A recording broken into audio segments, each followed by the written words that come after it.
not yet. How about now, Trunk? Yeah, now. Oh, look, it's the guy from last week. Oh, look, it's me from last week. All right, so this week we're playing Tachikaze with the full set release. Deck goes really fast. So we start off Dragon Egg, draw one, standard. Run 4 copies of this promo from the pre-releases. So it continuously gains 5k for each equip gauge. It itself just becomes a beat stick or just holds equip gauges for other targets. And it's a grade 1 ride.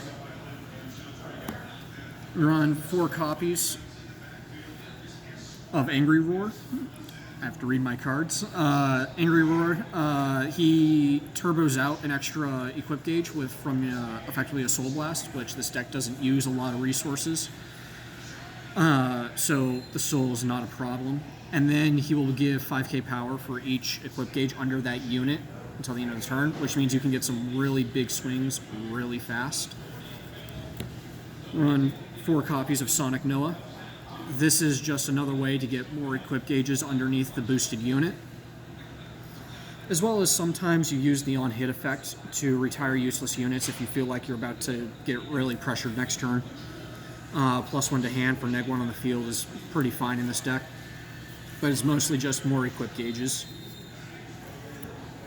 At grade 2, we run probably one of the best cards in Standard right now. So he gains 5k for each equip gauge under him continuously. So he easily gets big numbers, and then he gives himself an equip gauge when he attacks. So he gains 5k every turn. And then you often see him boosted by the Sonic Noah or any other unit that gives equip gauges. Once you get 3 equip gauges, he then becomes untargetable, and he can be used for Anger Blader's skill. So, just amazing. If you don't see it, you're having a hard time. Run 4 copies of the Turbo Smilodon. It's just more more gauges. That's all it is. Get more gauges underneath the other grade 2. It's nice because he can also throw gauges under himself, so he can sort of like, if you can make him restand potentially. But it's mostly just more equip gauges for your other grade 2. And 1. There are 4 copies of Savage Raider. He, in the early game, if you don't have the grade 2 target, you can store your equip gauges under another one of your units, and then he allows you to move them all. Also, he gives an equip gauge when you play him, so he's just a lot of correction for the gauges. Plus, he's a really good retire target for some of your cards, like the grade 1 on hit, so he corrects a lot of what the deck has. Run 3 copies of Mega Rex. This is just mostly for early game, for just drop power after pressuring the opponent.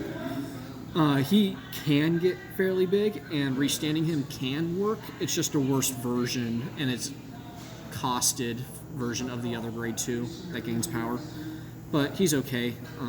I might cut him for something else to see what else is available. We run 2 copies of Dark Rex. I'm taking this out of my deck. Every time I saw it, it ruined my plays. It just doesn't help at all. I'm going to go down to 4 grade 3s, which you'll see in a sec, but he is okay. He gets big for all the equip gauges that you have, and then you can superior ride him from the drop zone, or call him from the drop zone for discarding 2 equip gauges, which it's okay, but you usually don't want to discard equip gauges. So he never really did much for me. Run 4 copies of Anger Blader. This, if you don't see it, what are you doing? It's better to G-assist into this than to just run other grade 3s. He lets you restand all your other stuff, which is huge and can't be targeted, as well as just giving 5k to the front row to all your other stuff. And then he has a act ability, retire units for getting equip gauges, which that's not once per turn, so you can really hurt other players' key pieces on their deck. And it's like really nice to push for game too. Yeah, Excel 2 every time, basically. You just need hand, you already have power. For triggers, we run standard 4 draw, 4 heal, and then 8 crit This is a very crit-based deck. You don't need fronts really, even though you have restanders and usually a pretty full front row. The crits just add so much more pressure in the early game, as well as having large columns with a crit just works. Your front row is already big enough. You need pressure. So crits win games. All right, thanks, Brian, for the deck profile. Yep.